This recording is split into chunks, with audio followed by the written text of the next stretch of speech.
Today on Let's Talk Crimes, Frank is going to talk to us about battery and aggravated battery. So Frank. Bad boys, what you want, what you gonna do when Sheriff John Brown come for you? Tell me what you wanna do, what you gonna do. So Frank, tell us about battery and aggravated battery. Good evening, all. It's always great when I do the program next to the American Eagle and the American flag. Battery and aggravated battery. Battery is one charge, aggravated battery is another one. It's confused sometimes.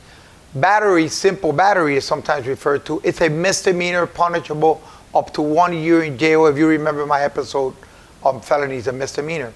Aggravated battery is a felony punishable by 1 year or more in prison. That's the key word. What makes a battery become an aggravated battery? Let me tell you first what a battery is. A battery is an intentional touch on another person without that person's consent.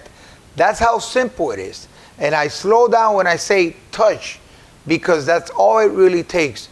If you are involved, just to give you an example, if you're involved in a verbal argument and you're moving your hands and the argument escalates and you decide to touch the other person, you have just committed a misdemeanor battery. On the other hand, if the argument escalates and it's more than a touch or strike, it may still be a misdemeanor battery. What will make it jump to an aggravated battery is the consequences. Because an aggravated battery is a misdemeanor battery that causes bodily injury, permanent disfigurement, or permanent harm.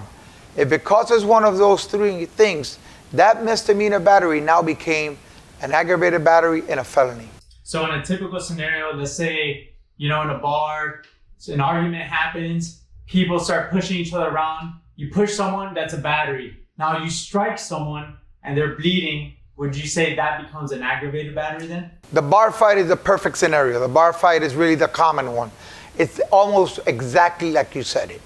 And what happens is when police officers come to these scenes, they weren't there, they don't have a video all the time, so they got to go by what witnesses say. If they come to a scene and they see a bloody nose, chances are they're going to try to identify the striker, the person who struck. If it's a bloody nose or if they see blood, most of the times you're going to be charged with aggravated battery because it requires serious bodily harm, but the police officer is not a doctor. And that's where the job of the defense attorney then comes into play, trying to convince the state perhaps that it was not serious bodily harm and maybe bring it back to a misdemeanor.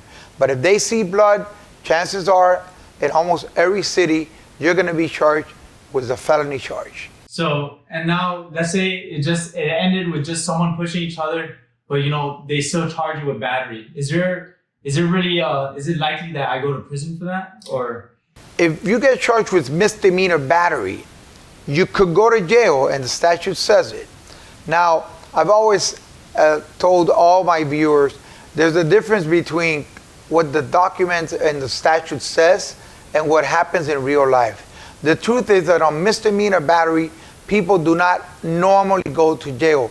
Do not mistake that with people not going to jail. There are scenarios, like I've said in other DUI and all the misdemeanor charges, if you take things to trial and you lose in a trial and it falls in the hands of the sentencing judge, chances are you could go to jail for misdemeanor battery. Okay, and now what if let's say I punch someone and later on, for whatever reason, that person dies? That's not that unusual either. You probably got charged with aggravated battery. Unless it escalated from something that there was no injury and somebody died. That's not normally what happens. Normally what happens, a police officer gets to the scene, there was a fight, a person is injured, perhaps seriously injured, so the officer puts it down as an aggravated battery. 3-4 days go by, a person has a concussion, which is common, folks. Sometimes a fight in the street where someone punches somebody, the individual being punched falls, strikes his head on the ground, doesn't die right away and dies later. If that were to happen, you're probably going to be charged with either a manslaughter or second-degree homicide, depending on what witnesses say. For the second degree homicide, they need to show that you had the intention for that person to die. Many times they'll just go with a manslaughter and they'll let the state attorney's office decide which exact charge they're gonna go forward with. Okay, and for battery and aggravated battery, are either of these bondable? They're both bondable. Misdemeanor battery is bondable. I think, just to say a number right now, that it's a $1,500 bond. Aggravated battery, it's a higher bond. They're both bondable offenses. Now, back to your scenario, in a scenario where you bonded out, you left, the individual unfortunately passed away, you will probably be called back into the courtroom for a court date. When you get to that courtroom, the state attorney's office will hand the court a new charge of manslaughter, and you will be probably taken into custody. And the bond will have to be negotiated. It doesn't mean that you will not get a bond for a manslaughter or second degree murder, but it would have to be argued. All right, and then now what's the difference if I hit a stranger versus someone hitting a family member? Correct. Battery and aggravated battery comes in different contexts. One context is the typical bar fight. The other context is the one in the stadiums that people fight all the time. But the most common one, and I think the one that most people can relate to, is the domestic violence. And let me tell you about that. There's really not a tremendous difference in the actual charge. The elements are the same. If you touch, remember, touch or strike intentionally, and the victim or the other person did not give consent, it's a battery. What makes it domestic? That you're in the same residence, you live together, you have a domestic relationship.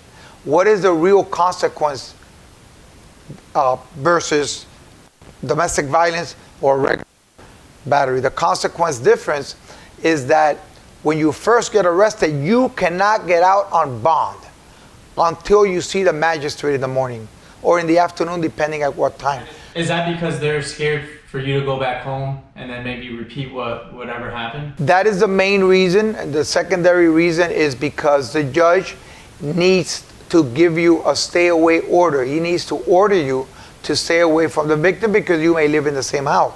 He cannot do that if he doesn't have you in front of him. So because of that, the mechanism to make that happen is you stay in jail until you see a magistrate. Even if you call your family members and the bondsmen go, once it's tagged as domestic violence, you cannot get out until you see that magistrate. And then last question here is, is there ever a time where someone is justified for committing battery? You're never justified, because if it's battery, if we call it a battery, that means it's a crime. Now, there are times that you could be justified for doing an act of aggression against someone else. It has to be self-defense.